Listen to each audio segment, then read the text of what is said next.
Before you begin, remove the top cover. Removal. Remove the two 3.5mm P1 Phillips head screws that secure the left speaker to the base enclosure. Lift the speaker off of the alignment pins on the base enclosure and set aside. Using minimal force, lift the locking bars up on the USB board ZIF connectors and disconnect the USB board ribbon cables from the USB board. Using minimal force, lift the locking bar up on the power button board ZIF connector and disconnect the power button board ribbon cable from the USB board.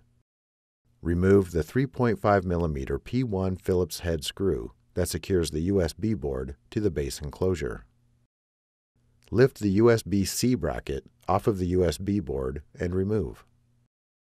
Lift the USB board off of the alignment pins, guide the external connectors out of the cutouts in the base enclosure, and remove. Reverse this procedure to install the USB board.